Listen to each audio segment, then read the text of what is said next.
There's still an. We have Hello? to join audio. Or not our audio. Oh, no, no, that audio. Yeah, that. Do you guys hear me? All right. So we have a lot of people are on the road, including all of our backups and our meditation leader. We don't know where he is.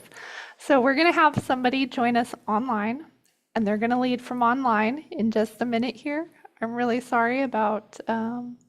Usually our llamas are available as backup, and they're just not today. So we're going to get started in a few minutes, okay? Thank you. Change to the other camera.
Yeah, just let me know.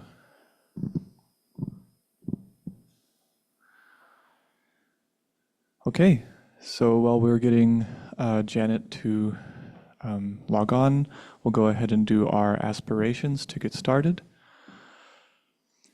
May all beings always have happiness and its causes. May all beings always be free of pain and its causes. May all beings always be pain-free and live happily. May no beings ever cling to those near nor spurn those far. For as long as space abides, as long as the world remains, just so long may I be there, resolving all beings' pain.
Morning.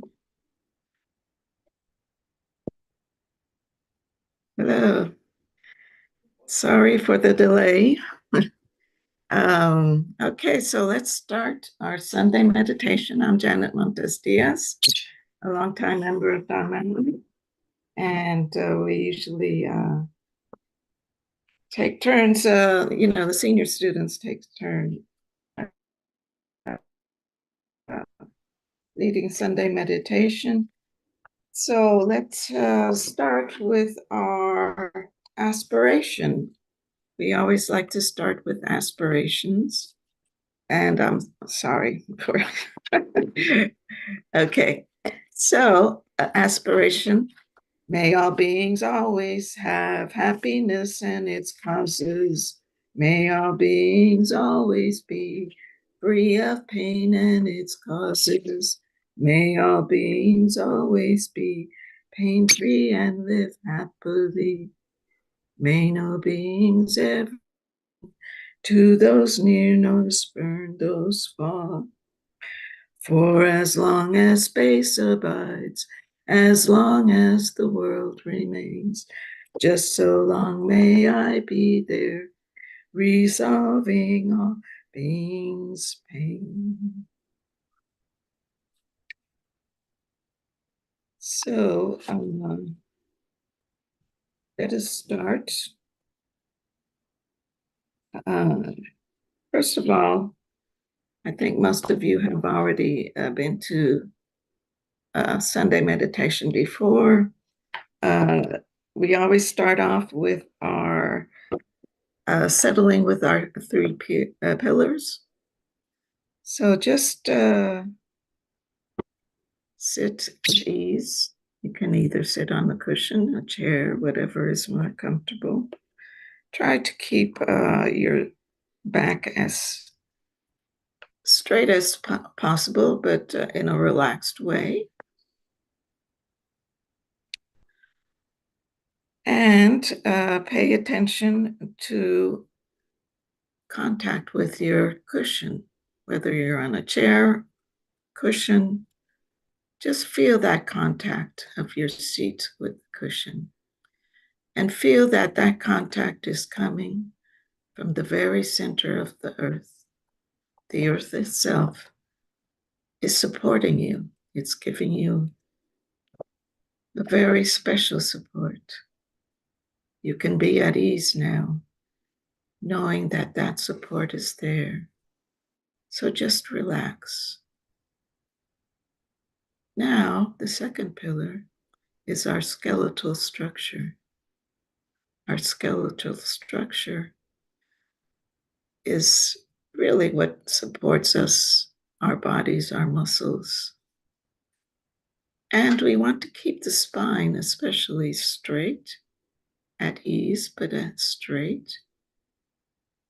We want to feel that our shoulders are supported by all of these skeletal parts here.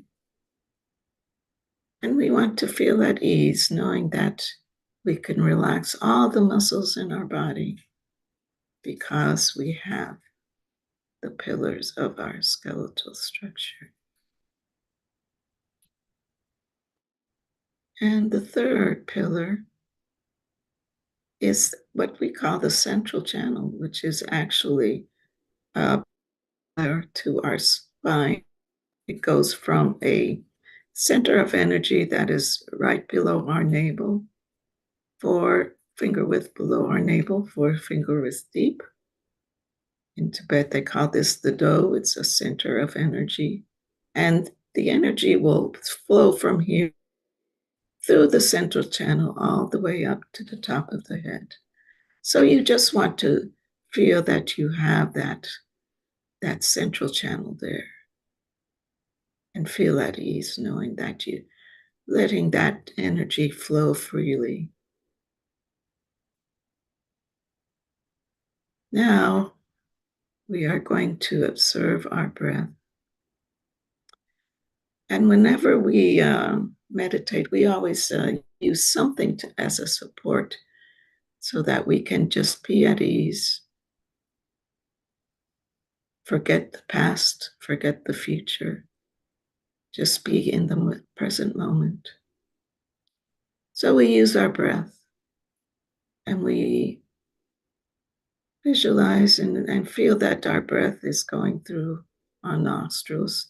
Visualize it going to that central center of energy, the dough in your belly. Visualize this inhale, and then as you exhale, visualize that breath is going up through that central channel, the top of the head, through the nostrils. Just aware of that breath at all moments. So as you do this, you're going to notice that once in a while, you're going to have thoughts that come up. And this is very natural. Our minds are always coming up with thoughts. But each time that we realize that we have lost our support on the breath and we're lost in thought, we just let the thought go. Just let it go very softly and go back to the breath. You can tell yourself and say, thinking, thinking, and just go back to the breath. And you'll do this as many times as you need to. Just go back to the breath whenever you feel that a thought has come up. Let it go. So we're going to do this for a few minutes. And within a few minutes, I'm going to introduce the hung practice, which is the practice that was given to us by one of our leading teachers, Atsum Paulo. But first, let's just notice the breath. Be at ease. Notice the breath.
Now we are going to chant a big hung. I'm sorry. Hung is the Tibetan syllable that represents enlightened mind. And we just chant, just calm the mind a little. Each one of us will chant hung at their own pace. So if you would like to, those that are on Zoom, if you'd like to unmute, we could chant it together. And we'll chant this for just a few minutes until I ring the bell. Each person at their own pace.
Stop here.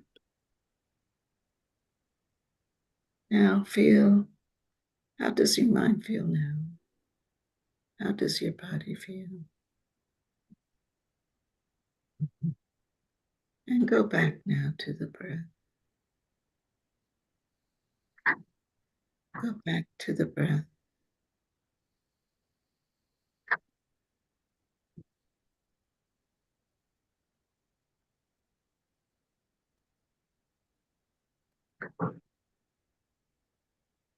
Thoughts come, let them go.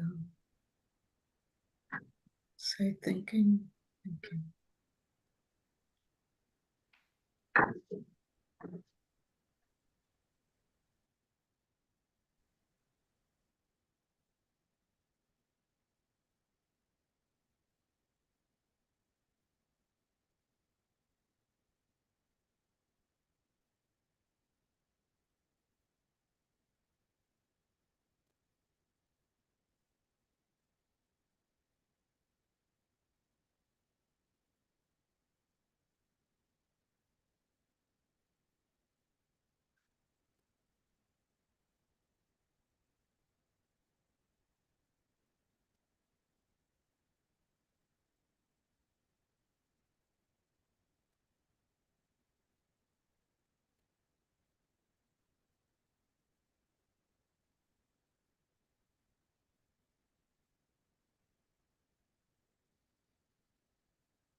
Let us chant one more time. Try to feel how the vibrations feel as you chant through your body. And just feel the sound. How does your mind feel? How does your body feel? Let us begin.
It's done.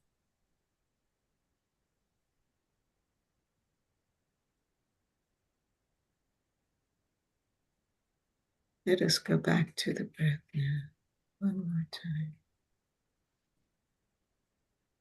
Inhale, exhale.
Let us stop here.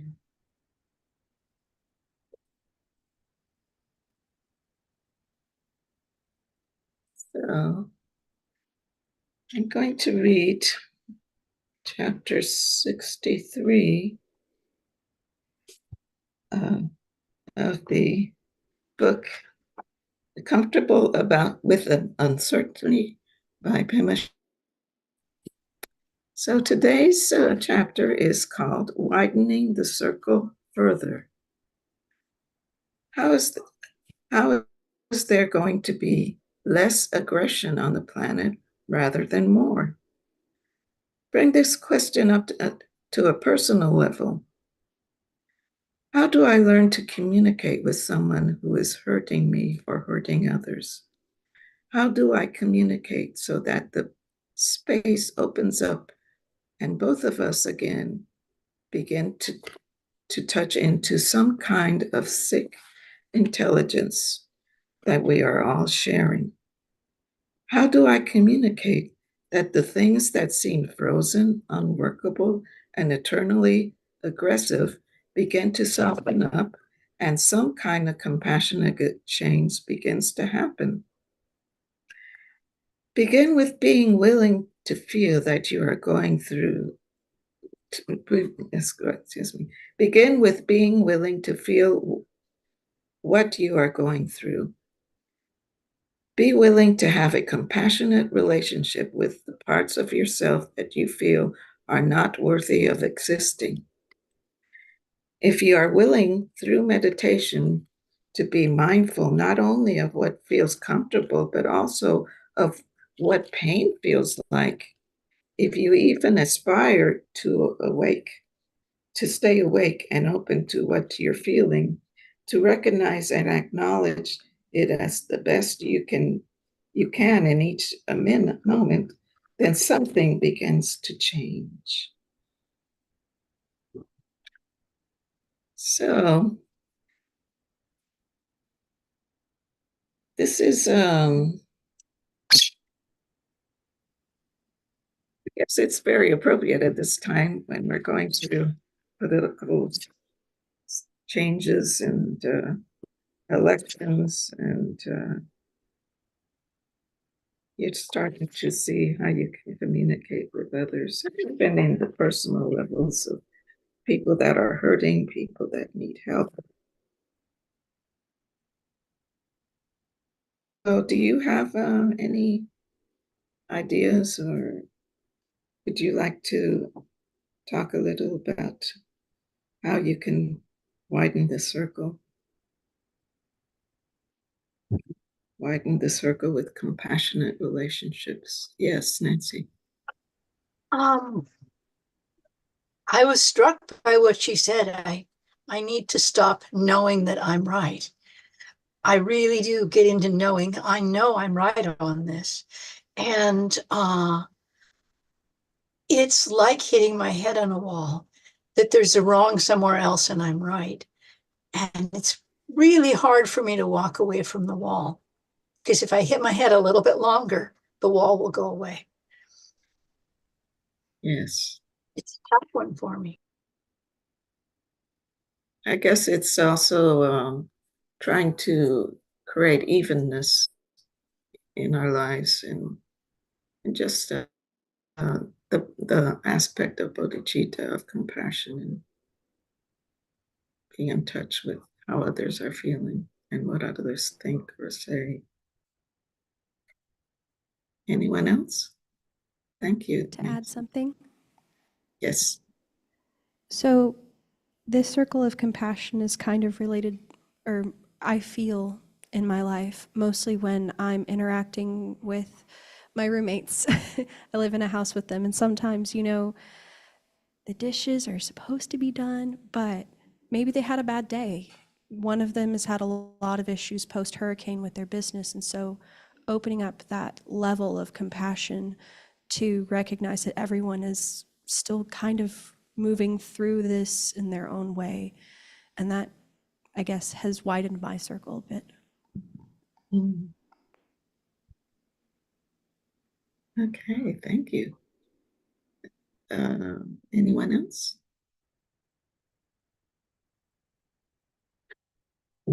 share a little bit. Coming from a martial arts background, my whole life, things about anger and violence and discomfort are central theme to that. I like to point out that this thing we call martial arts is not being in the Navy or military or, that kind of thing. I often prefer to call them peace arts or connection arts because they're very different than learning how to, shoot an AK-47 and those kinds of things. It's different. And they're connected to Buddhism very deeply, these things we call martial arts. And one thing I've learned, it seems simple, is you can't throw a person in judo if you don't meet them where they're standing. I can't just do this and you fall from across the room. I have to go to a person, be where they are, be where they're standing in order to change where they stand. So it's a simple act of connection first before anything we call martial arts can be done, which I don't think is technically violence if we really take the time to think about it. And on the deeper level, this idea of coming into ourselves and these parts of ourselves that we reject and making peace with those, I think is kind of the only way we can actually have any kind of clarity to engage where another person is. Otherwise, we're just pulling them into where we are. And so long as we have these negative thoughts about ourselves and these judgments about ourselves that are unacceptable, and we see that reflected out into the world, then we can't really engage people where they are. It's just going to be us fighting ourselves instead of the reality in front of us. So always interesting when these things about violence and acceptance come up in Buddhism. The physical part helps a lot, I think. Yes, thank you. Okay, so since we are short on time, I think we should just, well, first of all, I don't know if Emily, would you like to say something of our upcoming events?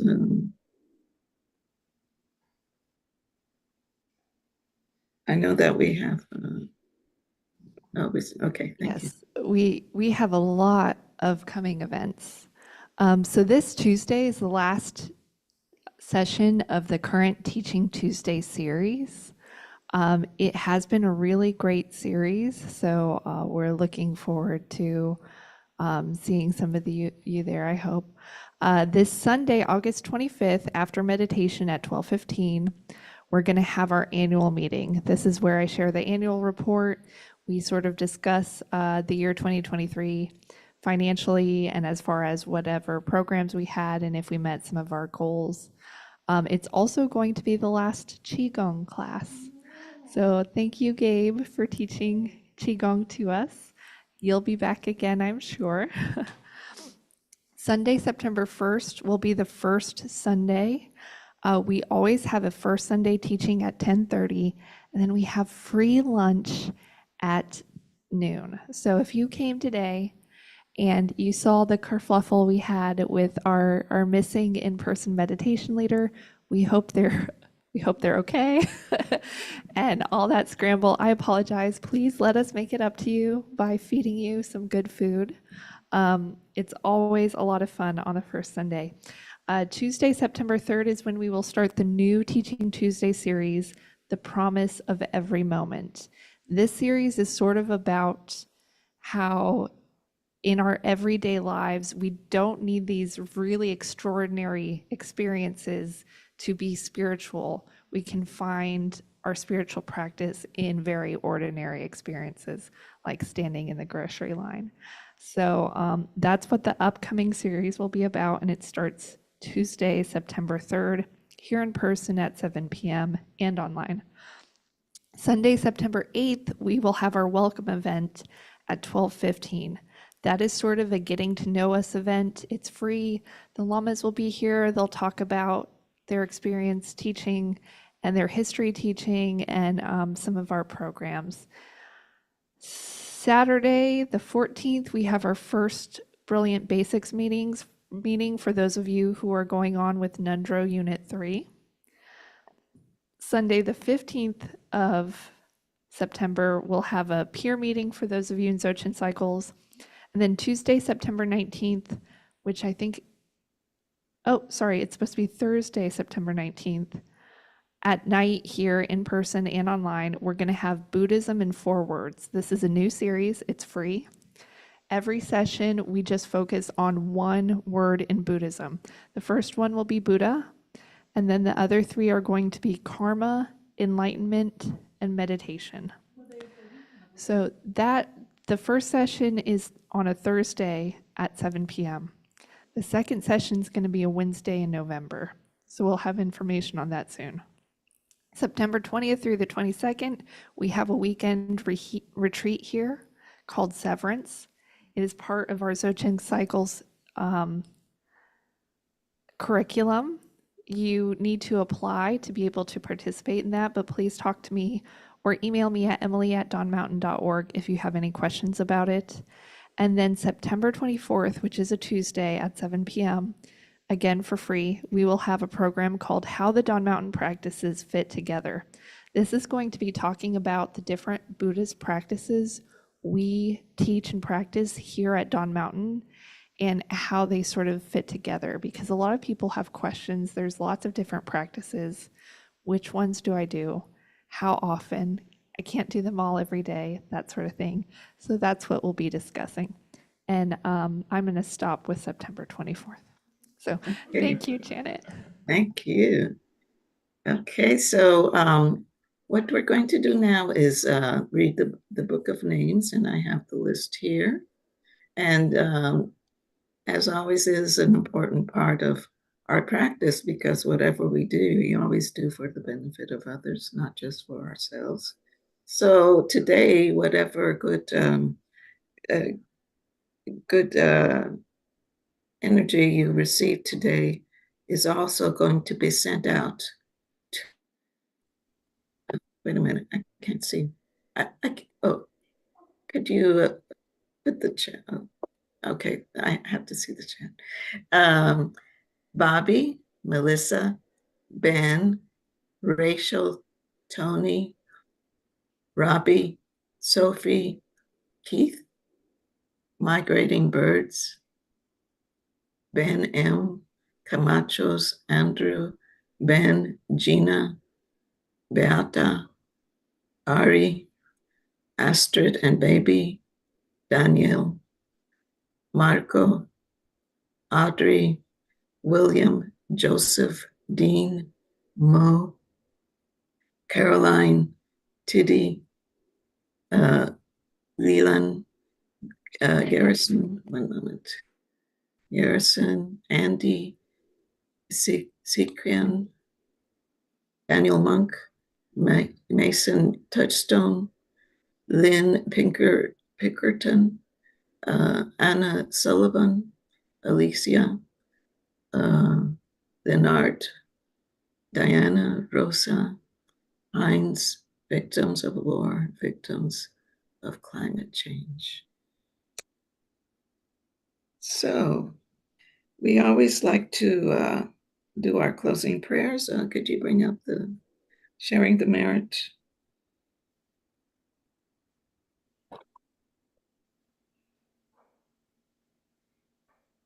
It is good, may I swiftly once become a great guru, lead all beings, everyone, to reach to that very ground, and the blessing of the light. With all you in mind, with all of you in mind, we like this lamp of clarity. May the glow of love, wisdom shine within us, everyone, till we all rise forth born in one enlightened mandala. And let's close with what we call the practice. Since we're very close to, we will only do it once. But as we chant we visualize that all the good merit that we've accumulated today in this practice is being sent out. It's being sent out throughout wherever you are, throughout the world, throughout all of the universe, to all sentient beings everywhere, all living beings. Let us chant Ah.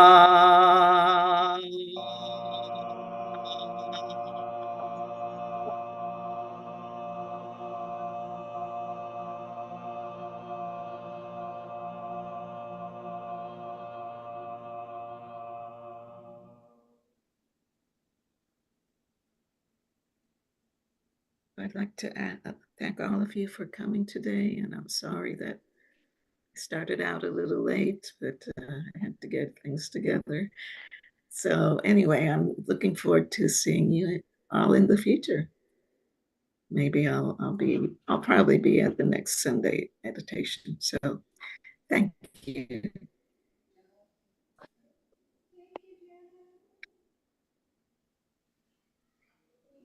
Thank you, Jen.